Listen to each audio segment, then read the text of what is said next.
Is my eyeball huge? Welcome to Spy Wednesday. Hey, and welcome. We are three families who come together to help each other grow in our faith, family, homesteading, and whatever else life throws our way. Join us on this journey as we sow and grow together. Hi, welcome back to Holy Week. Welcome to day 4 of Holy Week. I am so excited that you guys have gotten to come along with us on these videos. If you know anybody that would like them, please feel free to share them. Today is Spy Wednesday. Now, some people call it Passion Wednesday, Holy Wednesday, Spy Wednesday. It really has any of the names. There is also a debate on the timeline if Thursday's events really happened on Wednesday, and just that little shift in the timeline. Much of what we do with Christmas, we know that Jesus was not born on December 25th, but we still celebrate it December 25th.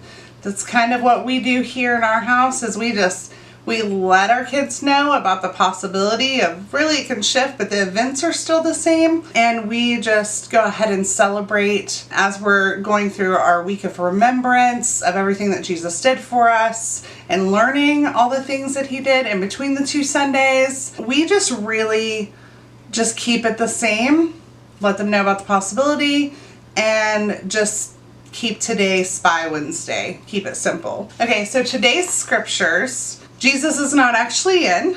There's actually no recording of Jesus's events and activities on Wednesday of Holy Week. Most people theorize that because he had returned to Bethany after every single day, that Jesus just stayed in Bethany and rested. That's the consensus on what a lot of theologians assume happened. There is Bible accounts of what happened on Wednesday, but not about Jesus. Today is called Spy Wednesday because today is the day of Judas's betrayal. Today was the day that Judas met with the high priest and bargained and agreed to 30 pieces of silver in trade for Jesus' whereabouts. So today, Adriana will be reading the scripture from today of these accounts and what was going on. The scripture references for today is Matthew 26 verses 14 through 16, Mark chapter 14 verses 10 and 11, and Luke chapter 22 verses 3 through 6. So I'll go ahead and have Adriana read that scripture, and then we'll talk about the prophecies that were fulfilled. Even as conspirators plot how to snare Jesus, they're approached by Judas Iscariot, one of Christ's chosen disciples.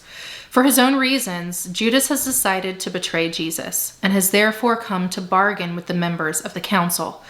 Of course, they're delighted at this unexpected assistance. The amount agreed to is 30 pieces of silver, which at this time is the approximate price of a slave. It's not clear whether Judas knows fully the serious consequences of the betrayal. Later, evidence indicates that he may not have anticipated that Jesus would actually die as a result. Be that as it may, Judas is apparently both covetous and dishonest. This, despite the fact that he's been acting as a kind of treasurer for the disciples. So the scripture reading for today. Then Satan entered Judas, called Iscariot, one of the 12. And Judas went to the chief priests and the officers of the temple guard and discussed with them how he might betray Jesus, and asked, "What are you willing to give me if I hand him over to you?" So they counted out for him 30 silver coins. He consented and watched for an opportunity to hand Jesus over to them when no crowd was present. The prophecies for today that were fulfilled was the 30 pieces of silver that is in Zechariah and the slave price in Exodus. I want both of those scripture references. That way you can go ahead and look up and read the scripture. So today is probably going to be a short video just because there wasn't a lot of events that happened today.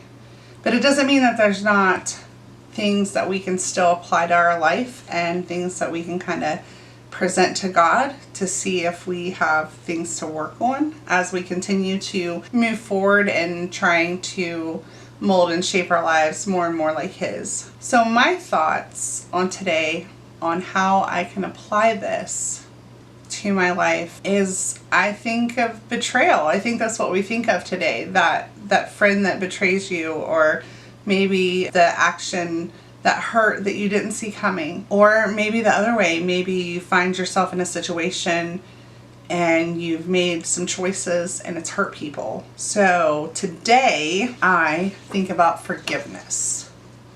I think about forgiveness being needed and to be given, because I've really fallen on both of those sides where I've been the one doing harm. Sometimes I realized it. Maybe I just behaved the way I shouldn't have. Sometimes I wasn't even aware of it until the person had brought it to me. And then I think of people needing my forgiveness.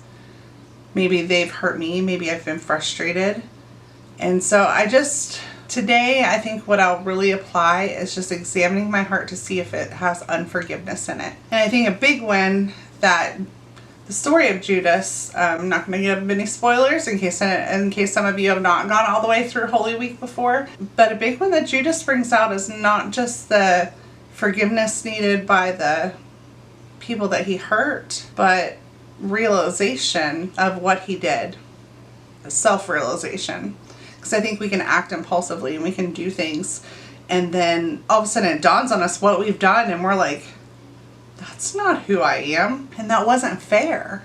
That wasn't fair to that person. And I think of Judas, I think of self-forgiveness. I think for me that was the hardest thing, was forgiving myself when I had done wrongful actions toward others. I think that has always been my hardest one. I can forgive somebody for hurting me. I can let that go. I can walk out an apology. I can go and pursue forgiveness. But I am my own worst enemy. And I think the girls I mentor and stuff, we talk a lot about mean girl brain. And I think this really comes into play with a lot of us on how we think that we just can be so down on ourselves in here, and we forget to forgive ourselves. We may do something towards someone and maybe it's, serious, but maybe it's not huge. Somebody else do something to us, which is way, way worse on the hurting-o-meter. That's a word now. And we're quick to forgive them. But when we realize what we have done is wrong, hold this grudge or do a mental beat down of what an awful, horrible person that we are. And that's not a place to sit in. You can't sit in unforgiveness, even if it's towards yourself. To be truly humble is to be willing to see yourself through God's perspective. And that means that I am beautifully and wonderfully created daughter, and so are you, or son. We're heirs to the kingdom. We're co-heirs with Jesus. That's exciting. And I think we need to remember that when we think of ourselves.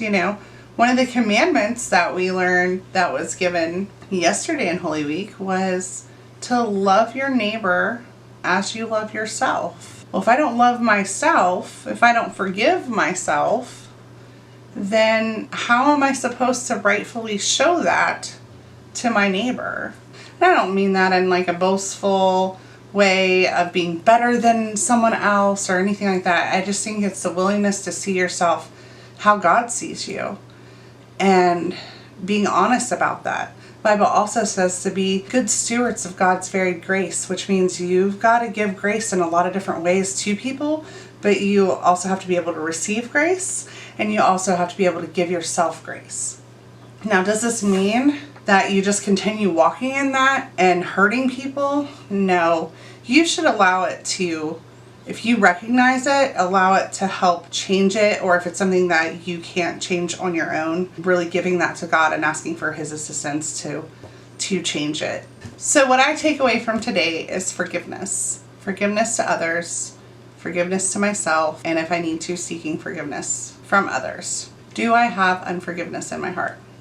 That's where I am today. That's where my thoughts are pondering. So I wish you guys a wonderful Holy Week. I hope you have a blessed day. And don't forget, we have links to the resources that we use, whether it be the Narrated Bible, our Easter story map, or our free printables right below in the descriptions. Hit like and share if you like this. One other thing is our nifty shirt. If you want one of these, there's also a link there for you to be able to purchase one. All right, love you guys. God bless. Can I turn you my coffee? Phone rings. Pause. Today we are,